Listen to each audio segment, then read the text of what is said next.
Watch, it's real talk. Man, it's real talk with your main Chip Washington. When it comes to information, the man got an arsenal. Bring you up to speed with what you need. He's the local and nationwide news feed. Let's talk about it. Dialect to do something about it. Chip got the floor wide open if you got questions about it. Man, it's the show that brings you to your raw. To solve all problems, it starts with real talk. Real talk. It's real talk. It's real talk. It's real talk. It's real talk. It's real talk. It's real talk. It's real talk. It's real talk. It's real talk. It's real talk. It's real talk. It's real talk. It's real talk. It's real talk. It's real talk. Yeah. Welcome to Real Talk with your host, Chip Washington. It's real talk. It's real talk. It's real talk.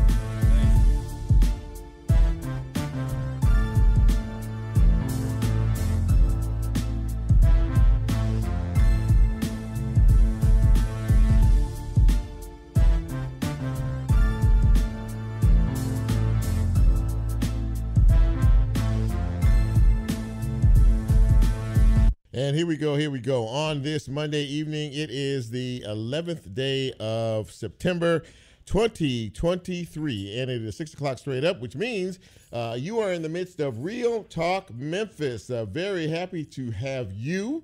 Very happy to be here this evening. I am your humble host. My name is Chip Washington. And after a very pleasant weekend, we started the week off very pleasantly today. Temperatures this week will be in the upper 70s to low to mid 80s. And I mean, I think we're starting to see the break now from summer into fall. Now, I could be setting us up for some disappointment, but I don't think so. I hadn't seen a 90-degree temperature in the forecast for the next 7 to 10 days. So I'll take it. I'm sure you will as well. So once again, welcome in. I'm very happy to have you. We have a pretty good show for you tonight, or at least we hope you will think so. Now, before we get started, of course, there are several ways you can get this fine piece of radio broadcasting. We are live right now on 91.7 locally on your FM dial, WYXR. You can also catch us on the WYXR app. We are on the TuneIn app live as well. And, of course, we are on Facebook Live this evening, as we generally are. And if you want to check us out there, you are more than welcome to do so.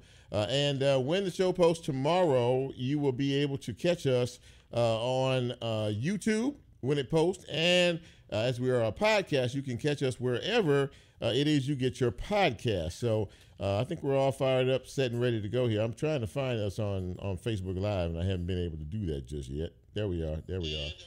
Okay. I always do this, and I always keep the volume up, and I never forget. I always forget. Anyway. So you're good, right? You know where to find us. You know where we are, wherever you are, coast to coast in this country. Glad you're with us.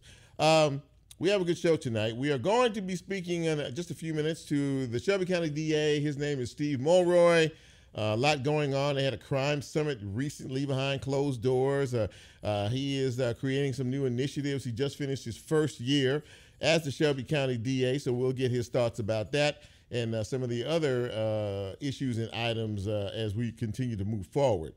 We're going to be speaking with Katherine Burgess in a little bit. She is the government reporter for the Commercial Appeal. And there is another big mayoral debate or whatever forum or whatever the term is you want to use for it coming up this Thursday, sponsored by WMC TV5, the Commercial Appeal, and the League of Women Voters. So she's going to be one of the moderators. So we'll get her take on what is happening in terms of the mayor's race and the city council and a few more things. And a bit later on, we're going to talk with CJ Thomas. CJ is the Director of Community Relations for Playhouse on the Square. And we've not had anybody on from Playhouse on the Square recently. And he's a good guy. He's going to share with us what the agenda is for this year, a lot of big shows that are happening this year, and more of an effort to be more diverse in terms of the entertainment that Playhouse on the Square provides for us. So we're looking forward to talking with CJ about that and getting sort of an insight into some of the big shows that are going to be happening this season. Okay, so those of you who are regular attendees of this show, you know right about this time we take time to celebrate you. And, of course, your trip around the sun. You know, these trips around the sun are coming faster and faster and faster for all of us. And, of course, if you celebrate it over the weekend or today or this week, this is your time, the broadcast, when we hit you up and we shout you out all over the country. So without further ado, we will do that. But we can't do it until I say, hit it, Bren.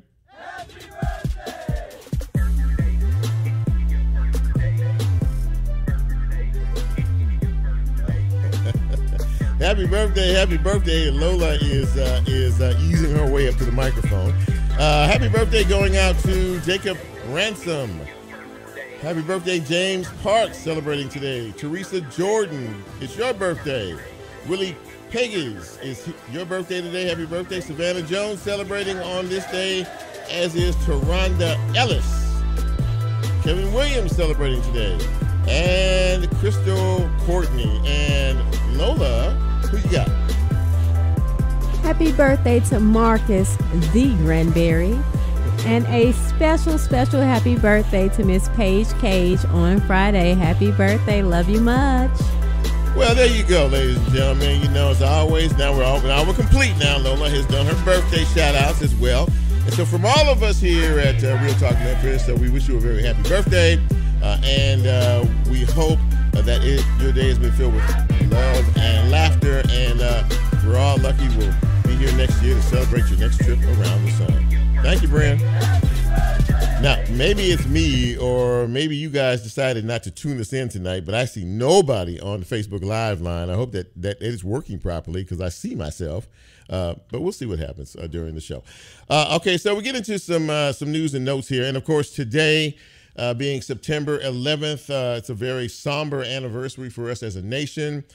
22 years ago, of course, we know what happened September 11th, 2001. When planes with terrorists came through, struck the World Trade Center, both towers collapsed.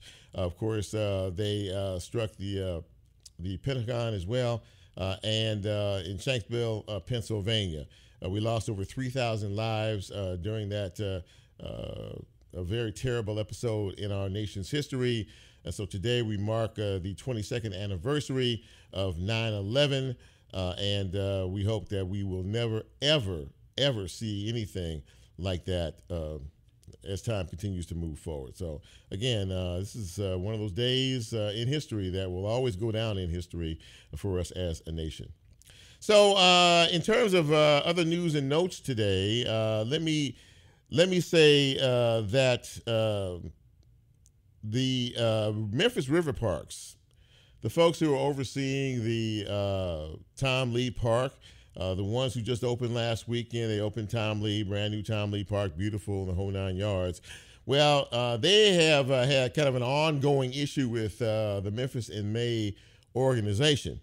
There was $1.4 million in damages, according to the River Parks folks, after the completion of Memphis in May. Well, only half of that has been paid. And now Memphis River Parks is tired of waiting. They have filed a lawsuit against Memphis in May for the grand total of $675,000 in unpaid damages. Now, it's at this point of the conversation where I will tell you that based on nothing but my opinion, I would have to say that I think the chances of Memphis in May being back in Tom Lee Park next year are slim and none. And leaning more toward none, because, you think about the amount of money. Now you started to see some animosity. You're seeing lawsuits being filed in terms of all of this. So you can't help but think that Memphis in May has already told the barbecue folks that they're going to probably be moving them to another location. I honestly believe that at some point in time, Memphis in May is going to shift. The question is, if they decide to make that move, where are they going to go? And the only place I can think of, top of my head, is Shelby Farms. But we'll see what happens. I don't know. We'll see what happens. Let's see here. COVID numbers are on the rise, ladies and gentlemen. I know you don't want to hear that. I know nobody wants to talk about COVID.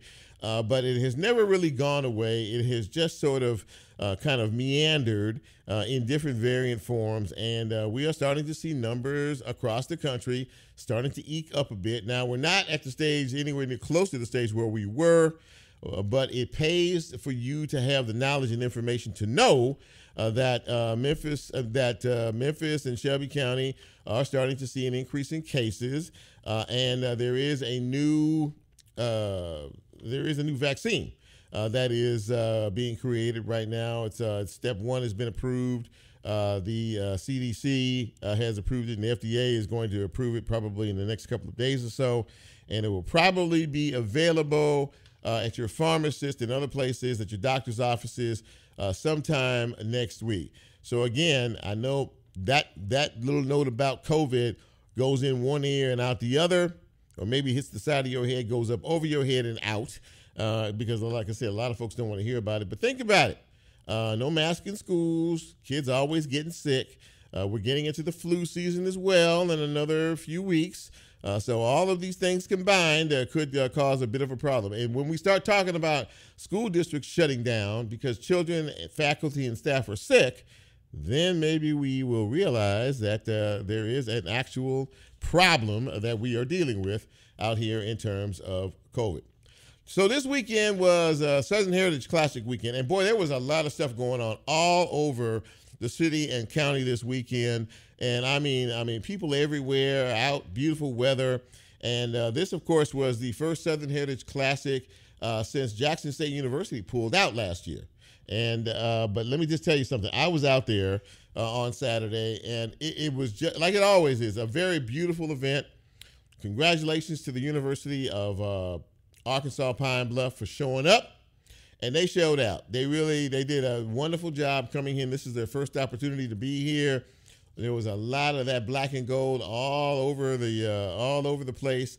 And again, another successful, peaceful event steered by Mr. Fred Jones. Congratulations, Fred.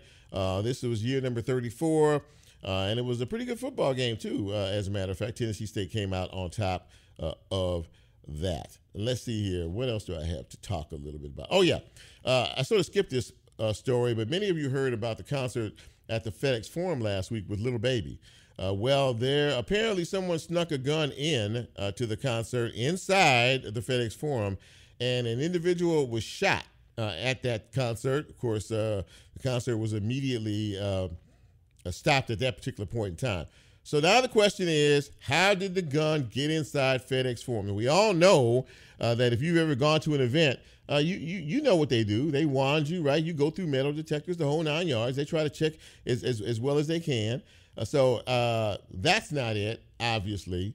So that only leaves, again, this is the chip thing. As I was thinking about, okay, well, how would someone get a gun, smuggle a gun in there? Everybody's talking about this was premeditated.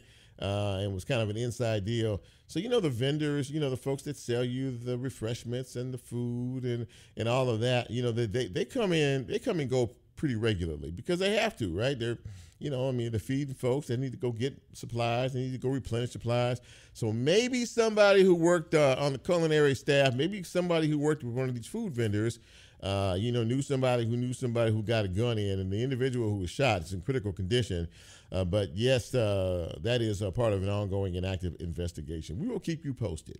All right, so I'm going to take my first break of the hour. And when we come back, we're going to kick things off. What do you say on this Monday evening? We are going to talk with our Shelby County District Attorney. His name is Steve Mulroy. My name is Chip Washington. You know who you are. First break of the night. We'll be right back.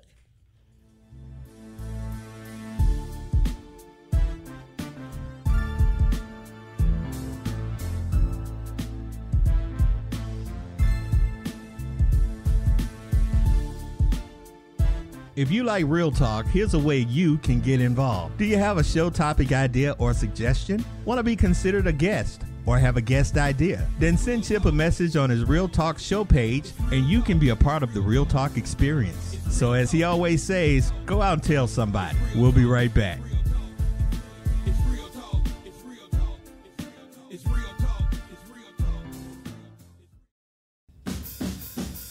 Gonna WYXR Records is proud to sponsor WYXR. The 20th Goner Fest is coming to Rail Garden Thursday, September 28th through Sunday, October 1st, featuring bands from all over the globe, including the OCs, the Gories, the Mummies, Coffin, Sweeping Promises, Marked Men, and over 20 more bands and DJs.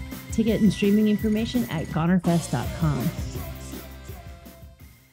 Fall is the season of homecomings. This Saturday, September 16th at 10 a.m., Grammy Award-winning singer-songwriter Jason Isbell is returning to Memphis, and he's stopping by the WYXR studio for a solo acoustic performance and an exclusive interview with me, your host, Liv Cohen. Listen live on 91.7 FM or WYXR.org. Want to experience it in person? We've got room for you to hang out and watch in the central atrium of Crosstown Concourse. Mark those calendars. You don't want to miss it. At WYXR, we are committed to uplifting local organizations and businesses who are making an impact in Memphis. If you are looking for ways to spread the word about your business on air and want to support WYXR at the same time, email us at sponsorships@wyxr.org.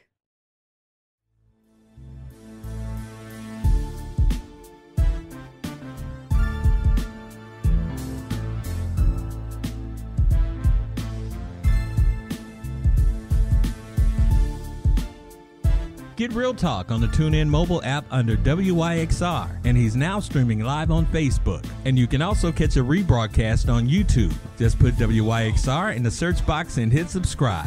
Now back to more Real Talk with Chip Washington.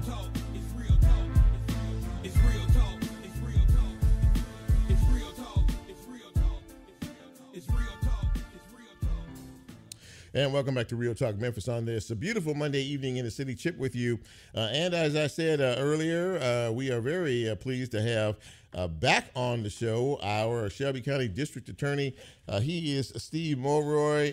And General, it is great to see you. Thanks for coming on. Oh, it's always a pleasure. Although, I'm not really too fond of the term general. Okay, well, what should I call you? A lot of people call me DA Mulroy or DA. Okay, I can do that. I just, you try to respect the position, and how I'm always trying to be respectful. So, well, first of all, congratulations on your first year. You just finished your first year in office, and to say it has been uneventful and busy would be the biggest understatement I could ever possibly make. So. Having said all that, as an overview, how would you say things have gone for you in this first year period?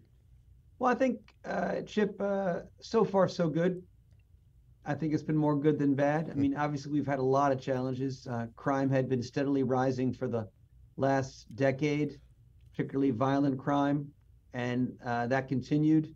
So, we definitely have a crime crisis. We need an all hands on deck approach. And that's why I did my crime summit a week ago. I think we're getting our arms around what our priorities should be to deal with that. Mm-hmm. But at the same time, we've handled the fastballs as they've come in. My first week was the Eliza Fletcher case, followed shortly by the Ezekiel Kelly murder spree. We had a record number of officer-involved shootings in December of my year, and then start the new year, we had Tyree Nichols. Yeah. So there's been a lot of challenges, but I've been blessed with a really great and competent and hardworking and supportive staff, and I think we've met them with flying colors. So, you mentioned it, and I was going to mention it as well. You did have a crime summit. It was a closed-door meeting with you and all of the top level officials here in the city and the county, and of course, the press. None of us knew about it until after it was over. So what was the purpose of that? It seems as if you guys got down to the nitty gritty, perhaps in terms of communicating with one another. But what was your goal in terms of putting all of that together? Well, I thought it was useful since there really was both the perception and reality of a crisis among the public, that we get all the key decision makers in that area together in one room where we can speak freely and candidly. We can share data, share ideas, share perspectives, and try to agree on 3 to 5 consensus priorities that we could implement and maybe begin to see at least some preliminary results for in the midterm, say 6 to 18 months. And that's exactly what we did. We came up with some priorities that I think we have a strong consensus on that we're going to be focusing on. It was also useful, Chip, for the public to see us all convening together and devoting an entire day to hashing out a consensus strategy, because I think it's useful for the public to be reassured that, yes, we do get it. It is a problem. We are taking it seriously, and we are trying to work together and be on one page and get away from all the finger pointing and blame gaming that's been going on a lot lately. One of the things that you talked about even before you were elected is the transparency. And we're starting to see a lot of that coming from your office. Now, you're having weekly press conferences to talk about some of the initiatives and other things that are happening here. And one of the other things you just announced was that in terms of crimes or incidents, rather, that concern law enforcement, and dash cam video, body cam video, and you were going to, your office was going to start to release those tapes a bit quicker than the normal time. And that was a pretty big decision for you to make, no? Yes, it was. No, and I think it will go a long way towards restoring public confidence in the fairness of the system, which we absolutely have to have if we're going to get a handle on this crime problem. In the past, you know, in the prior administration, they would wait until the TBI investigation was entirely complete, which could maybe be up to a year, because you have to wait for lab results to come back and the autopsy to come back, and there's a lot of other things. And then even then, they would start the process of redacting hours and hours of video, which itself could take further months. So, you know, it would be a long, long time between the incident and the time that the public got to see the video. We're trying to move things a lot more quickly now. After we get key witness interviews done so that there's no chance that publication of the video can kind of contaminate witness testimony, then we'll go ahead and do it right away. And we'll just provide a redacted version of just the key incident itself, just those few minutes that are the most relevant. And we'll get that up there on the website as soon as possible. We've already done that with a couple of cases, and you'll be seeing more like that in the next few weeks. We are, of course, all preparing for a major election. We are the election of a new mayor in this city, and of course, the city council races as well. Many folks have said that this is a very consequential election. We've not seen an open seat like this in about, and I know you've been around here for a while, 20 or 30 years. But whoever sits in the mayor's seat in January of 2024 is going to have a lot on their plate. And of course, one of probably the top issue is crime, and you're going to be working pretty closely with the mayor's office in terms of that. How do you feel about this race and really the importance of folks going out and voting for a new leader? Well, you are right. It's an extremely important race. It's been many years since we had a wide open field like this. You know, I think there was, after Mayor Harrington resigned, there was technically an open seat, but even then you had an incumbent county mayor running. To go before that, you'd have to go a few more decades before you really had no obvious incumbent or person waiting in the wings. It was sort of open for many, many different people. You know, we've got like 17 candidates or something like that. It is very momentous. Crime is the big issue. I, of course, personally am very interested in who gets the mayoral reins, because I'm going to have to be working very closely with them, because they are in charge of the police chief. And, right. You know, the vast majority of cases I prosecute have to do with the Memphis Police Department, which is all the more reason why you're absolutely right. Voting is absolutely essential. If you are registered, you've got to make sure you vote in this election if you're a Memphis voter. Early voting starts on September 15th. Mm-hmm. October 5th is the actual election. One way or another, get out there and let your voice be heard. You know, one of the things that the new mayor, whomever he or she is going to have to deal with is the Department of Justice investigation that is happening now. They've also had a couple of public meetings in terms of that. I've not spoken to you since this all came down. What is your thought about their investigation being here, and what do you hope will come out of this as an end result? Well, I welcome the investigation, Chip. You may or may not know this, but I used to work for the Civil Rights Division of the U.S. Justice Department in Washington, D.C. I was a civil rights lawyer for the DOJ. I'm very familiar with this process. In fact, I am familiar with the individuals involved. You know, some of the people that were here in town for the announcement were people that I used to work with. I have a lot of confidence in their ability and in their fairness. I think it's essential. You know, after Tyre Nichols and all the other incidents that have occurred for years that, you know, never resulted in any accountability, I think it's essential that we have an outside competent force do a stem to stern systemic look to see what are the problems in the Memphis Police Department. I think the vast majority of MPD officers are people of good faith, but you can say that, and you can also say at the same time that there are systemic problems. There are issues of culture and supervision and training that need to be addressed, and only an outside independent entity with the power and the expertise of the DOJ can really do that. Yeah, I think a lot of people are, you know, in the city are skeptical, but hopeful that this will really yield some things that will, because a pattern of practice. And as you said, this is what you did, you know, back in the day. But when they come in to talk about a pattern of practice, it's a pretty serious deal. And I'm not trying to be funny when I say that, but this is a pretty serious deal, is it not? It is. It is. The DOJ is not in the habit of launching one of these investigations every time there is a single high-profile incident. Right. You know, even something as high-profile as Tyre Nichols, that alone would not warrant a pattern and practice investigation. That only happens when, after a pretty exhaustive review lasting months and interviews and, you know, looking at media reports and statistics, the DOJ believes there is some reason to suspect that there is a systematic pattern of civil rights violations.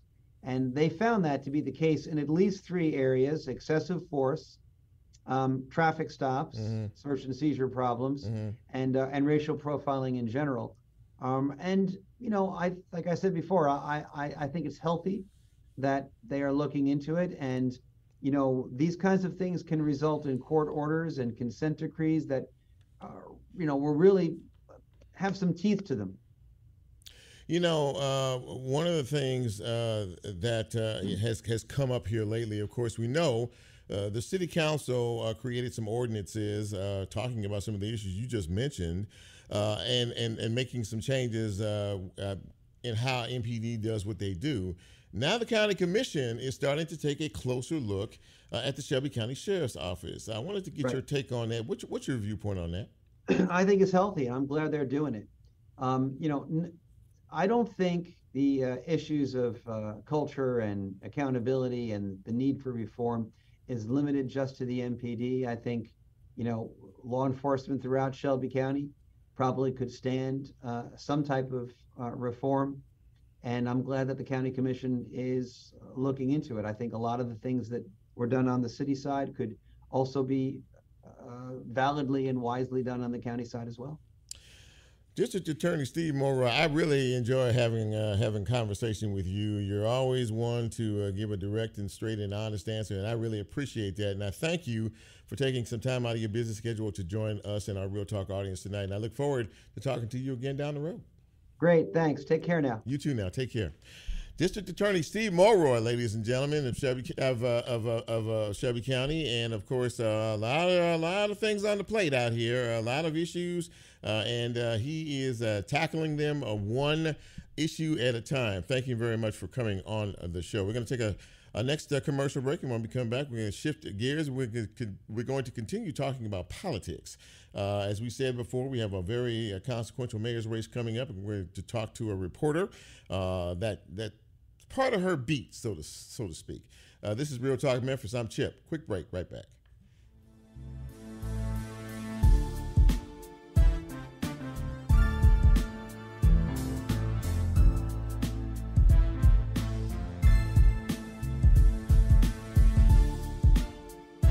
If you like Real Talk, here's a way you can get involved. Do you have a show topic idea or suggestion? Want to be considered a guest or have a guest idea? Then send Chip a message on his Real Talk show page and you can be a part of the Real Talk experience. So as he always says, go out and tell somebody. We'll be right back.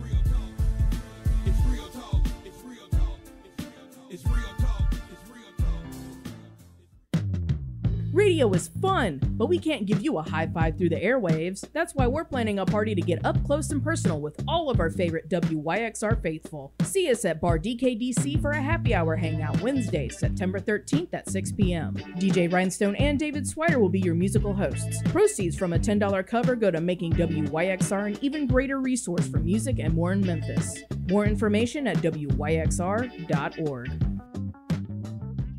Your vote is your voice. Get Out the Vote rally is coming soon on Thursday, September 14th at Crosstown Concourse from 5 to 8 p.m. Hosted by the Justice and Safety Alliance, Shelby County Voter Alliance, and partner organizations. The rally will feature live DJs, speakers, ways to give action, and more. More information can be found at bit.ly/GOTV Party 901.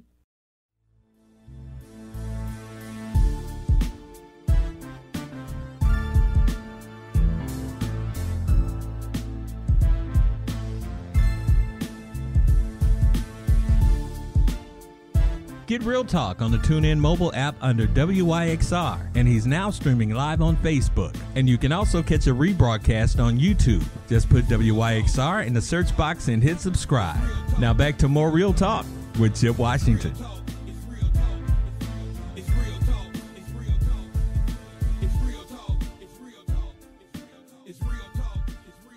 And welcome back to Real Talk Memphis for a Monday evening in the city. And, as we talked about with District Attorney Mulroy, there is a very, very important and consequential election for everybody in the city of Memphis to pay attention to. It's the mayor's race, of course, and the city council is up for grabs as well. And there's a very important mayoral forum that is happening this week on the 14th, which is just a couple, 3 days away, sponsored by WMC-TV 5, the League of Women Voters, and the Commercial Appeal. So I wanted to have somebody on the show who is a part of that. Katherine Burgess is a government reporter for the Commercial Appeal, and Katherine is also going to be one of the moderators for the forum on Thursday. Katherine, it's great to see you. Thanks for coming on the show. Yeah, thanks for having me on the show, Chip. Excited to talk about the forum. Yeah, this is, of course, when I was looking at this in terms of the date, I think this is pretty consequential in and of itself, because on the 14th, the next day, the 15th, is when early voting starts. So this gives people a chance to listen to the candidates and really, get from the questions that are asked where they stand on things. How important is this to you and to be a part of this? I think this is very important. Obviously, this is such a huge moment for our city. We're going to have a new mayor. It's the first time in a while we haven't had an incumbent running. So it's hugely momentous. Also, the fact that this is the final forum before early voting starts. We've had a couple different forums hosted by a bunch of different organizations. Sure. They've all been interesting. They've all had different questions. But this is the last one before early voting. So I think that makes it a little bit stand out. Yeah, absolutely that. And of course, we all know that the top issue, hands down, is crime. So I'm sure there'll be a lot of questions pertaining to that. Katherine, as you participate in this as a moderator, what are you looking to hear? What types of questions will be asked, and what kind of responses are you looking to hear from the candidates? Yeah, so we do have questions on crime. We also have questions on infrastructure, on other topics. We're hoping to cram as much in as we possibly can, both in 1-minute answers, and then also we'll have some lightning rounds. The questions were crafted by a committee of those 3 organizations you mentioned, but based on many questions that came in from the public. So we really wanted to base our questions around public concerns. And I think that's what I'm hoping to hear as a moderator, but also a Memphian. So I'm hoping to hear these candidates really address the issues that people care about, the issues that that involve their day-to-day lives. Now, you cover government is your beat, and you cover this, and I've read a lot of stories that you have covered in reference to the campaigns so far. Do you think, just from your your point of view as a newspaper columnist, that the important questions are being addressed by candidates, and does anybody, you know, in your mind, have any real answers for some of the real difficult problems that our city is going through? Oh, that's a tough question. I think that the candidates are all seeking to answer the questions in their own ways, in the way they believe will best address the issues that our city has. Whether the different answers will actually fix any of our city's problems, I think that's harder to answer. There's definitely some candidates who have very well fleshed out plans. There's some candidates who are talking mainly focused on one issue. It's been very interesting to follow just how they've crafted their positions, similarly and differently. You know, one of the big problems that we have seen time and time and time again in terms of these elections is the apathy of voters. When we see anywhere from 20 to maybe 30% of registered voters in the city of Memphis even bothering to go to the polls. We have 17 candidates running, as you said. There's probably about 6, top tier candidates, but still, nonetheless, whoever wins this election is going to win by the most votes, and probably, in my mind, more of a plurality than a majority. But the apathy that we have seen in this city continually is very troublesome. And I know that there has been a great effort to really try to make people understand. Do you think people are starting to really understand just how important it is to go out and vote, and how much one vote can make a big difference in this campaign? I really hope people are starting to understand that, especially members of the media have been stressing the 17 candidates on the ballot, and just how whoever does win won't win with the majority of voters, and certainly not the majority of Memphians. So I hope people are starting to get it. With that said, I think people are very tired of politics, both nationally and locally. I think actually thinking about your vote mattering and actually getting out and going to vote, taking that time, that's a different story. So I don't know what the voter turnout is going to be. I'm not terribly optimistic, but I'm hopeful. You know, that's very interesting, and it's a very honest answer, because none of us know. One of the things I do know is that the number or percentage of undecided voters is still pretty high. I mean, it's still about 20, 23, 25, 26%, depending on who you read and what you hear. That's still pretty high for an election that's basically right around the corner. And that means, I guess, it takes a lot of folks have yet to make up their minds. I'm just wondering if this is unusual, or is this par for the course, in terms of all of this and people that you're talking with. Are folks starting to tune in a little bit tighter in terms of this election now, do you think? Yeah, I think people are realizing that we're in the crunch time. If you're gonna vote, you're gonna have to decide who to vote for, and you better decide soon, because early voting starts very soon.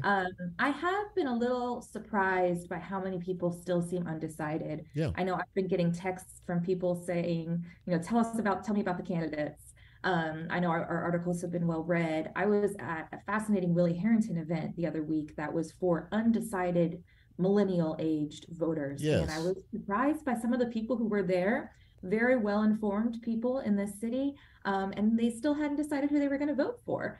So that was a bit of a surprise, especially as we're coming to the finish line here. In some polls that I have seen and read, many of them have former Mayor Harrington pretty close to the top, if not the top.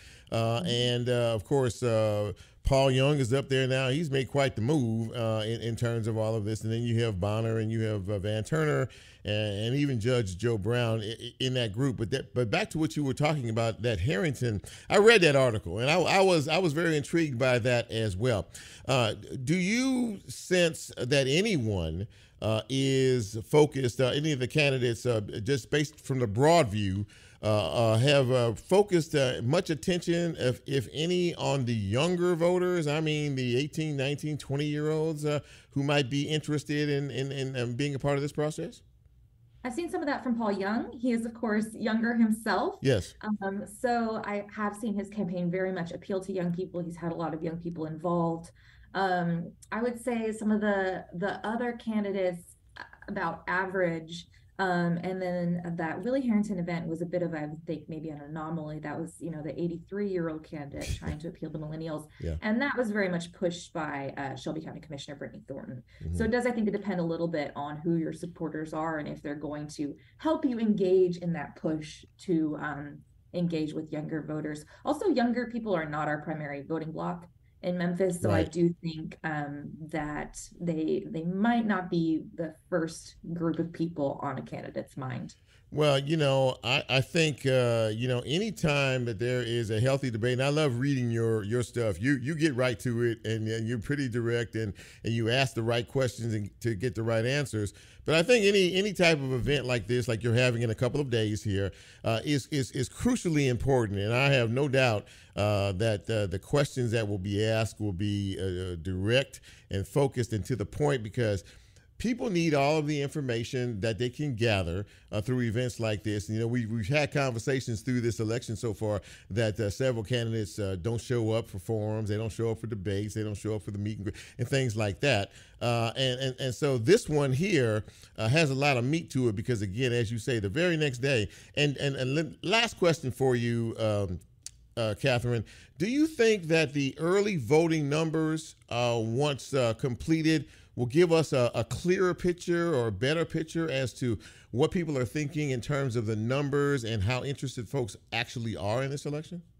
Well, I wish I had a better answer for you, but my answer is I really have no idea. Yeah. There is a lot of unknown with this election, to the point that I'm preparing for multiple possibilities of who might win. Yeah. And I don't know. It depends on how big the turnout is during early voting, and we just don't know how that's going to be. Yeah, none of us do, and that's really what I'm watching. I'm watching to see what the early the voting numbers are. Maybe they'll give us a window into what is going on. But once again, ladies and gentlemen, big mayoral forum going on. I believe it's Thursday, right? It's Thursday. Yeah, right. And again, it's sponsored by the Commercial Appeal, WMC TV5, who will televise the debate, and the League of Women Voters, and it will be over at the University of Memphis at Rose Hall. Is that Rose Theater? Rose Theater, right. Now people can actually go to this, right? You can actually come and be in person, right? Absolutely. We would love to have, I think there's 900 seats there. We'd love to have a full audience on TV as well as in person. Well, listen, Katherine, thank you so much, not only for the work that you do on a daily basis with the Commercial Appeal. You're going to be one of the moderators, as we said, and we look very much forward to this gathering on Thursday evening. Best of luck, and we'll continue to keep a close eye on you down the road. Thank you so much. Thank you. Much appreciated. You too. Thank you. There you go, ladies and gentlemen. A clear view in terms of someone who deals with this on a daily basis, what Katherine does. And again, as the government reporter, and we're still trying to figure things out. A lot of folks are trying to figure this election out. It's an anomaly. And this is the first time in like 30 years we've actually had an open seat. And trying to get people to understand how critically important it is to go out and exercise your right to vote could not be more clear. So we thank Katherine for being with us tonight. We're going to take one final break, and when we come back, we're going to shift gears, and we're going to talk a little bit about the local theater scene here in Memphis and Shelby County. This is Real Talk Memphis. I'm Chip. We'll be right back.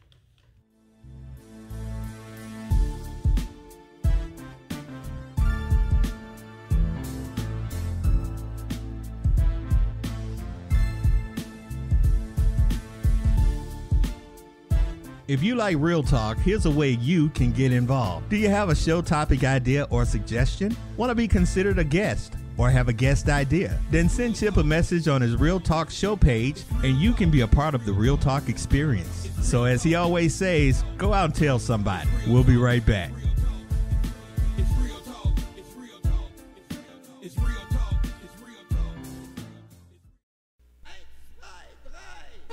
Crosstown Brewing Company is excited to bring you the 6th installment of Crosstoberfest, CBC's annual celebration of beer, autumn, music, food, and fun. The event is on October 14th from 12 to 8, with live music starting at 1. Expect fun for the whole family with activities for the kids, food, games, and more. More information can be found on the brewery's social media channels. Did you know you could donate your vehicle and support WYXR at the same time? We offer free pickup and it's tax deductible. Go to cars.wyxr.org to donate your car today. The V&E Green Line Art Walk returns on Saturday, October 7th from 11 a.m. to 5 p.m. at Kirby Station on the trail. The event will feature local art, food trucks, beer and wine, kids art activities, and live music. Learn more at vegreenline.org. Church Health's Memphis Plan continues its decades-long commitment to serving local musicians with comprehensive health care and also tailors its focus to small business owners and the self-employed. Healthcare through the Memphis Plan provides care in Memphis for Memphians. Related services include preventative health, optometry, dental care, and more. More information regarding availability at memphisplan.org or at 901-272-PLAN. WYXR is supported by Mempho Presents, celebrating WYXR's 10th anniversary with a beer and music festival on Saturday, October 21st. BAM Fest will feature music from Memphis and beyond, with artists such as Lucero, Hank Sullivan, and Nathan Vanderpool from Blitz and Trapper. Simon Spine and Dead Soldiers will also take the stage. Intermissions will feature sets from DJ Leroy and live performances from the Stone Crush Memphis Modern Soul compilation. More information is available at memphopresents.com. WYXR is community radio, so why not help us spread our sound through the community? Be a part of our growth by sharing our station and our mobile app with a friend. Visit us at WYXR_Memphis on social and tag your closest pals. Let someone you love know about 91.7 FM. It's easy. Our sound is made just for you, so let's make it louder.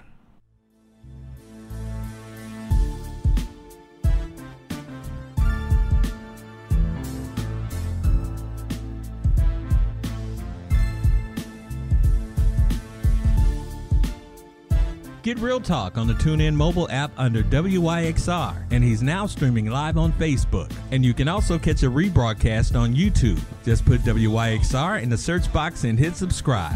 Now back to more Real Talk with Chip Washington.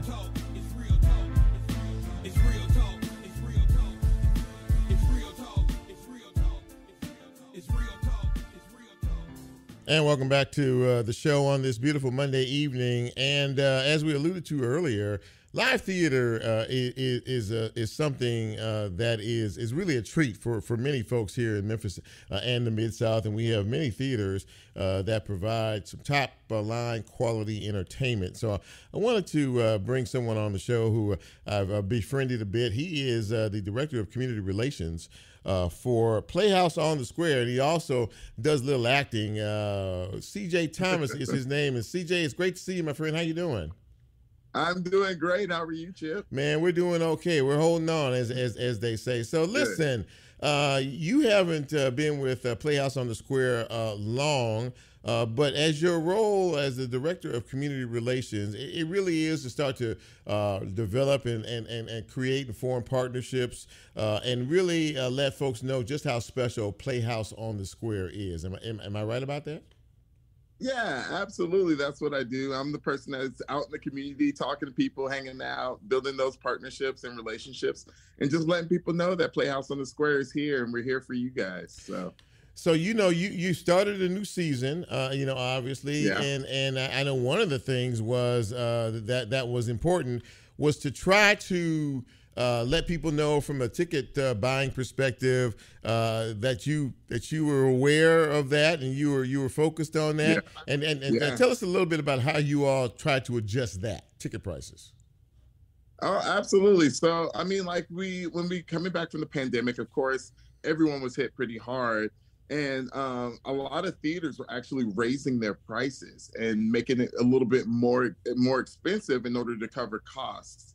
But people weren't buying tickets like they were. So a lot of theaters were are on the verge of on like shutting down. And so something we wanted to try and do is like, because we are your regional professional theater here in Memphis.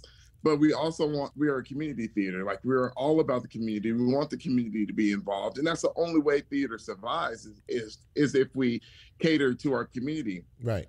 So we thought it would be a really good idea to try and, instead of raising prices and these theaters are closing down, what if we lowered our prices and we sliced the prices by 50%? And we got some backers and we got some people that support us and are on board with that, so that we are able to do that, so that we get more people in the theater. Just let people know that we're here. Come see a professional show. Come have a good time. Find your place at Playhouse, and like just experience what theater has to offer.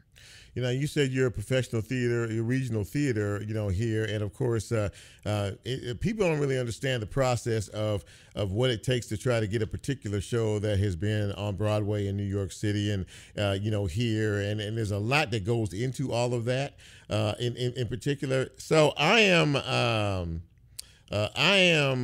curious about a particular program that you have coming on. You have a new play that is going to open on Friday night. It's called Fat Ham, and it is the Hamlet through the eyes of the Black community, of the African American community. This sounds pretty interesting. And from what I read, CJ, tell me if I'm correct, is this the first, this play in particular, this is the first city outside of New York that it is going to be performed in?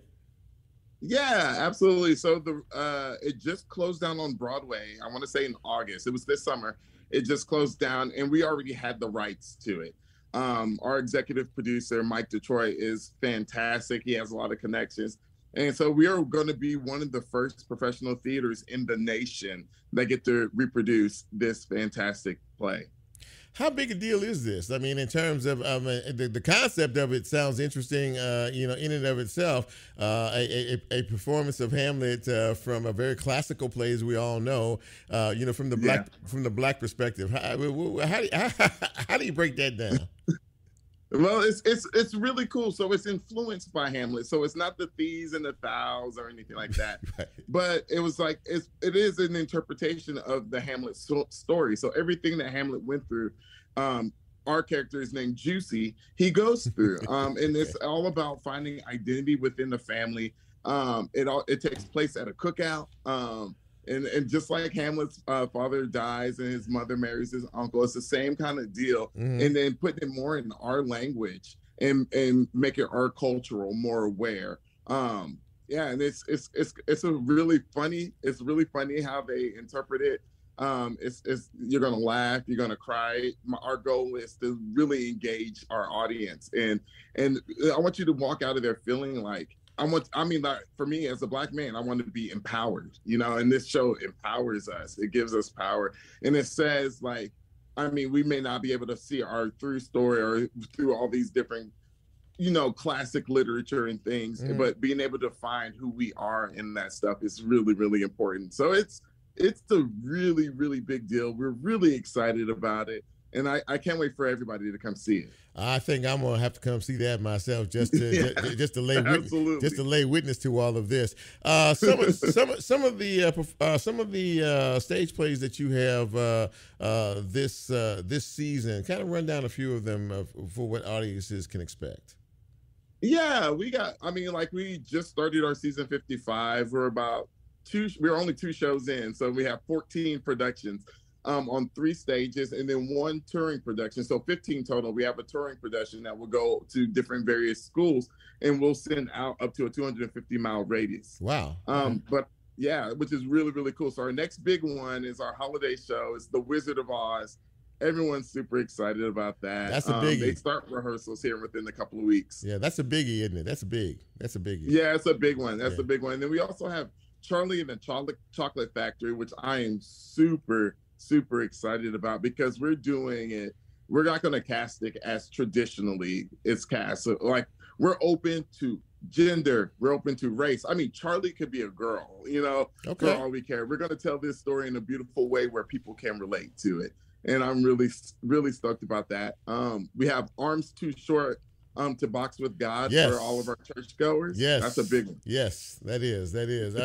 I've seen that. I've seen that in another iteration back in Los Angeles. I mean, it's been around for a very long time. And excellent play. You know, it does seem as if you're reaching out to expand your horizon audience-wise and bring more people involved in this. You and I have talked offline about it really is a rather difficult process because you have so many people bidding for plays off Broadway and having to decide exactly what type of shows you want to have here that you think people will be engaged in. It really is a bit of a process, is it not?